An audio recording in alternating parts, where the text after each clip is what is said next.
على أنغام أنشودة الفرحة والبهجة تلج عناصر المنتخب الوطني أسود الأطلس القصر الملكي بالرباط من لحظة تاريخية بمونديال قطر إلى لحظة تاريخية مميزة عميقة الدلالات هنا بالقصر الملكي بالرباط، حيث تحظى النخبة الوطنية لكرة القدم باستقبال ملكي سام. فالإنجاز الذي شهد عليه القاصي والداني مفخرة وطن وأمة وقارة، إنجاز تاريخي غير مسبوق حققه المنتخب الوطني لكرة القدم في منافسات كأس العالم بقطر 2022 ببلوغه المربع الذهبي وحيازته المرتبة الرابعة للبطولة العالمية كأول فريق عربي وإفريقي يحقق هذا الإنجاز التاريخي الملحمي في تاريخ منافسات كأس العالم. عناصر الفريق الوطني وأمهاتهم بالقصر الملكي بالرباط في إشارة دالة غنية بالرموز الإنسانية النبيلة، مفخرة وطن وأمة وقارة، وإنجاز تاريخي ألهب مشاعر ملايين الجماهير الشغوفة عبر العالم،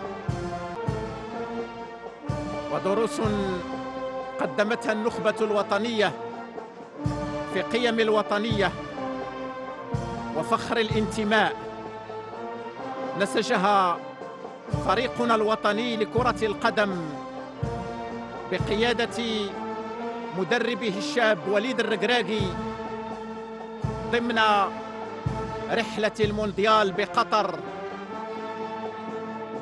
رحلة مليئة بالأمجاد والبطولات، من حلم إلى رغبة فطموح مشروع بأداء متميز، فإرادة قوية تحققت معها مكاسب وإنجازات تاريخية يخطها المغرب ملكاً وشعباً ونخبة وطنية بمداد من الفخر والاعتزاز للرياضة المغربية والعربية والإفريقية.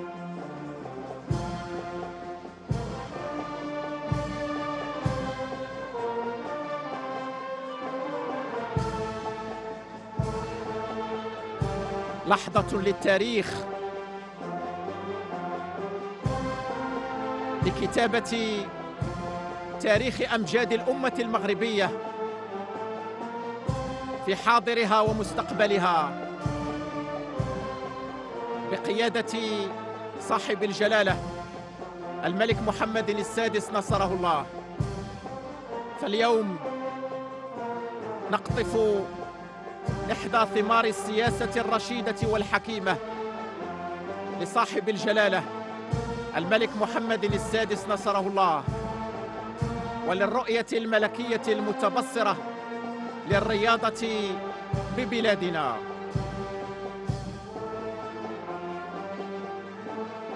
فولادة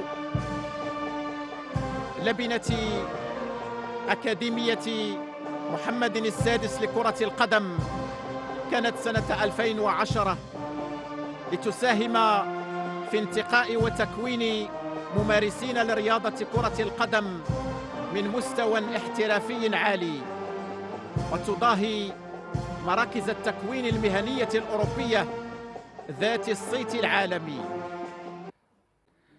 رئيس الجامعة الملكية المغربية لكرة القدم السيد فوزي القجع.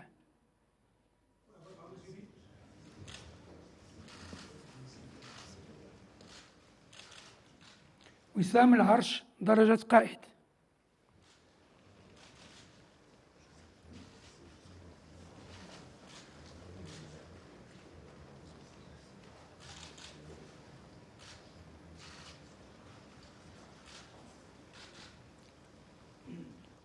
الناخب الوطني السيد وليد الركراكي.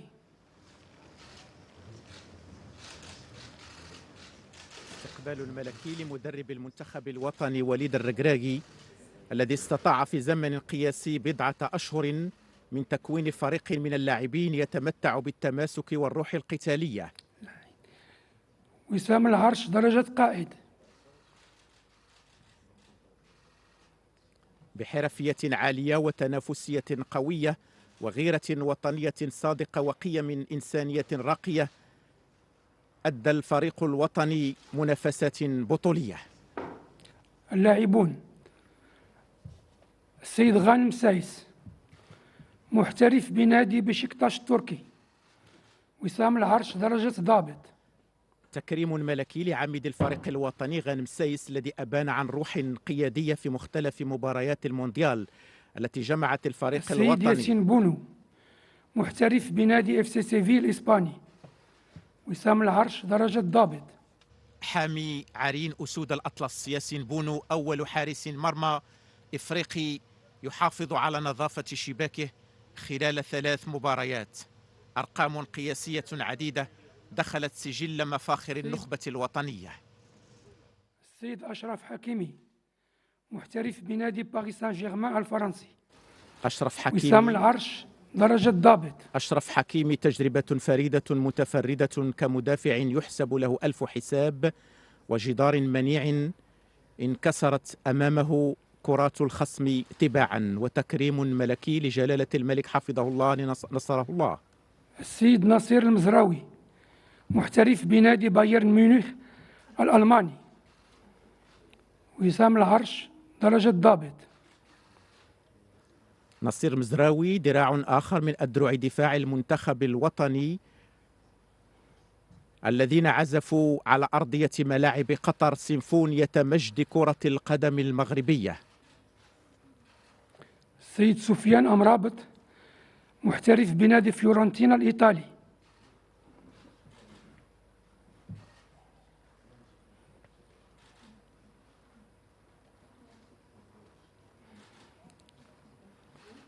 وسام العرش درجة ضابط. وسط الميدان سفيان مرابط وواسطة عقد المنتخب الوطني النفيس بكل عناصره المتسمة بالاحترافية العالية والتنافسية القوية كان حاضرا بقوة في المقابلات السبع لأسود الأطلس. السيد نايف أجرد محترف من نادي ويست هام الإنجليزي خريج أكاديمية محمد السادس لكرة القدم. وسام العرش درجة ضابط. المدافع نايف أجرد هو ورفاقه من أجل الوطن هانت الإصابات وحشدت الهمم فرفع العلم الوطني عاليا تهون في سبيله كل محترف بنادي المحن. تشيلسي الإنجليزي.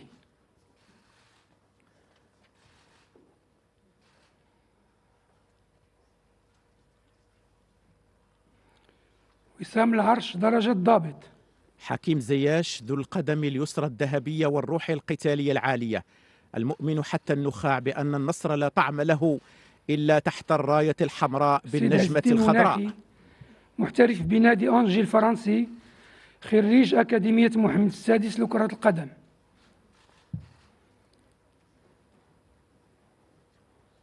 وسام العرش درجة ضابط. عز الدين ناحية الضوء الساطع في كل اتجاهات الملعب وثمرة من ثمار أكاديمية محمد السادس لكرة القدم. سيد عبد الرزاق حمد الله محترف بنادي اتحاد جدة السعودي.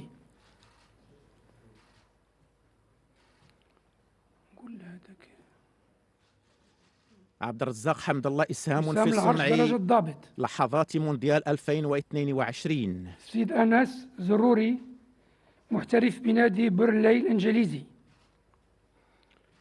وسام العرش درجة ضابط. أنس زروري سواعد قوية واعدة لمنتخب قوي متماسك حقق فوزا كان حلما صار حقيقة وشرع الباب نحو عطاءات هي اليوم أحلام ومفخرة. محترف بنادي سامبدوريا الإيطالي. وسام العرش درجة ضابط. قصة نجاح كروية أخرى أضافت لسجلها صفحات مشرقة في مونديال قطر. سيد منير الكجوي محترف بنادي الوحدة السعودي.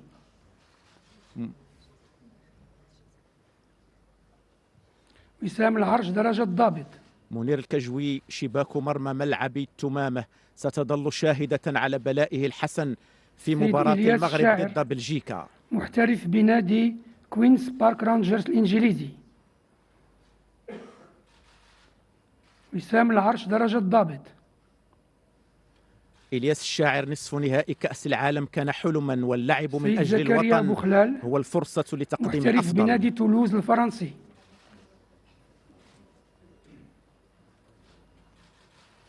وسام العرش درجة ضابط.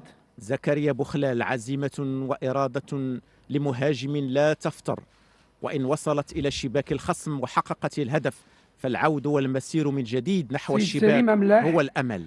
محترف بنادي ستاندارد دو لياج البلجيكي. وسام العرش درجة ضابط. سليم أملاح شغف قوي بالقميص الوطني وإرادة تتحدى الصعاب لتشريفه والشرف سيد عبد الصمد بارتدائه. الزلزولي محترف بنادي أوساسونا الإسباني.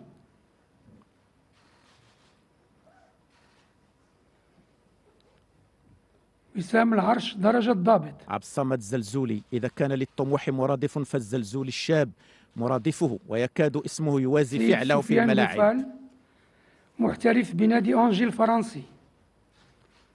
وسام العرش درجة ضابط. سفيان بوفال لن ينسى العالم رقصة بوفال رفقة والدته بعد الفوز على منتخب البرتغال، وهي ليست رقصة فرح بفوز كروي فقط، محترف بنادي الريال بياضوليد الإسباني، بل هي عنوان قيم إنسانية نبيلة.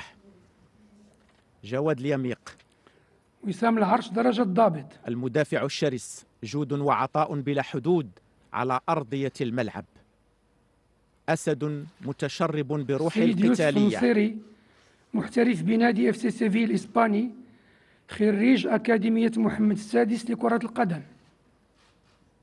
وسام العرش درجة ضابط. يوسف نصيري من تربى على أرض أكاديمية محمد السادس لكرة القدم لن يرضى إلا بالنصر. سيد أشرف داري محترف بنادي ستاد بغيست الفرنسي.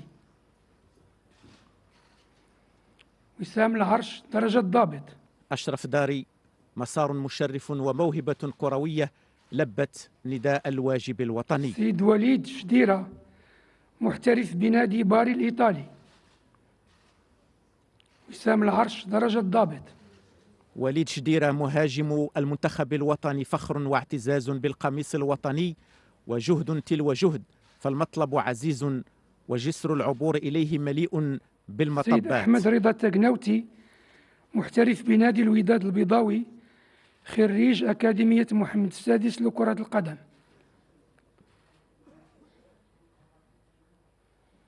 وسام العرش درجة ضابط. أحمد رضا التقناوتي حارس بمؤهلات عالية، فالأرضية التي أنبتته هي أرضية أكاديمية محمد السادس لكرة القدم. محترف بنادي جانك البلجيكي.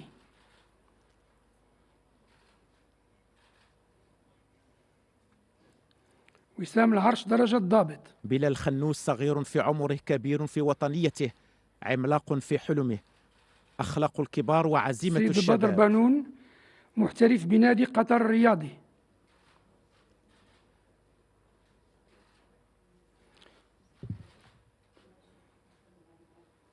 وسام العرش درجة ضابط.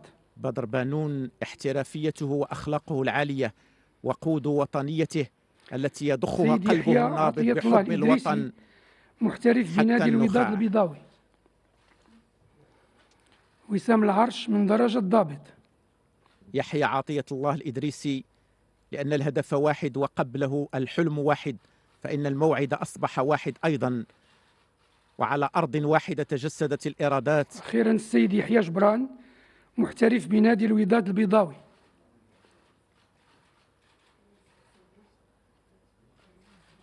وسام العرش درجة ضابط. يحيى جبران من كل المشارب الكروية تشربوا، والتحمت الخبرة بالخبرة، وزادت الإرادة الكتيبة قوة، فالتألق أبدا لم يكن صدفة، هو عمل شاق ومسار طويل، لكن بنفس الإصرار والتحدي تحقق ما كان يبدو مستحيلا. استقبال ملكي سامي يخصص لأعضاء المنتخب الوطني لكرة القدم، وجلالة الملك حفظه الله محفوفا بصاحب السمو الملكي ولي العهد الأمير مولاي الحسن ومرفوقا بصاحب السمو الملكي الأمير مولاي رشيد، وصورة للتاريخ، تاريخ مجيد حافل بالبطولات، إنجاز تاريخي عظيم حققته النخبة الوطنية خلال نهائيات كأس العالم بقطر 2022. مسار متألق أبهر العالم، وأرقام قياسية دخلت السجل الذهبي لكرة القدم المغربية. ولن تكتمل صورة الفرح والاعتزاز هاته إلا بأمهات أنجبن رجالا أسودا حرص جلالة الملك حفظه الله على إشراكهن في هذه الملحمة الوطنية والصورة التذكارية، عربون اعتراف لما بذلنه في تربيتهم على الأخلاق العالية والإنسانية قبل الأخلاق الرياضية الكروية.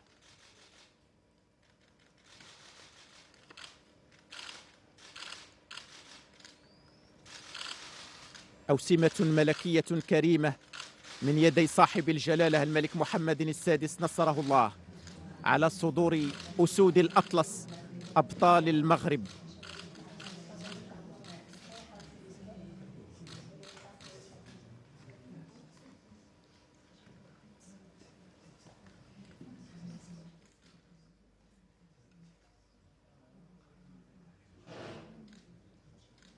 كرة القدم الوطنية قالت كلمتها في مونديال قطر 2022. العالم بكامله رأى وعشق المواهب المغربية، أسود الأطلس التي حاربت بندية أقوى وأعتى الفرق. لحظة للتاريخ يقدم خلالها أسود الأطلس إلى صاحب الجلالة الملك محمد السادس نصره الله تذكارا، تعبيرا منهم عن المحبة اللامشروطة والوفاء الدائم للعرش العلوي المجيد، والامتنان للرعاية والعناية الملكية السامية التي أحاط بها جلالة الملك حفظه الله أسود الأطلس طيلة منافسات كأس العالم بقطر 2022. هو امتنان وشكر للعناية الملكية الدائمة التي يشمل بها جلالة الملك حفظه الله الرياضة والرياضيين، والتي أثمرت سياسة رشيدة رفعت من شأن الرياضة الوطنية عاليا، وحققت بفضلها مكاسب وإنجازات للتاريخ تشكل مفخرة أجيال وأجيال.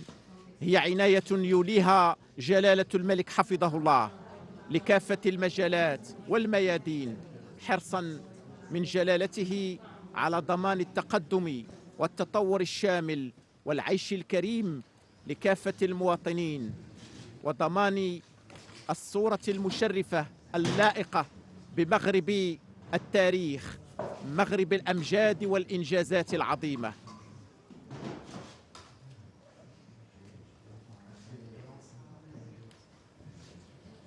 كرة القدم الوطنية هي في فرحة كبرى وعرس كبير وتشريف ملكي تحظى به عناصر النخبة الوطنية، أسود الأطلس التي حاربت بندية أقوى وأعتى الفرق، متصدرة القائمة العالمية لتصعد الدرجة بدورها نحو العالمية. ولن يكون مونديال قطر إلا بداية لصعود يتلوه صعود، فكتيبة وليد الركراكي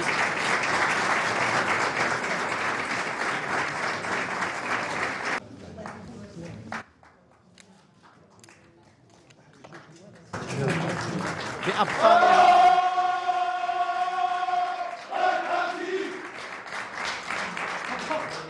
كتيبة وليد الركراكي بأبطالها تعد بالعطاء الكثير وبالإنجازات الكثيرة.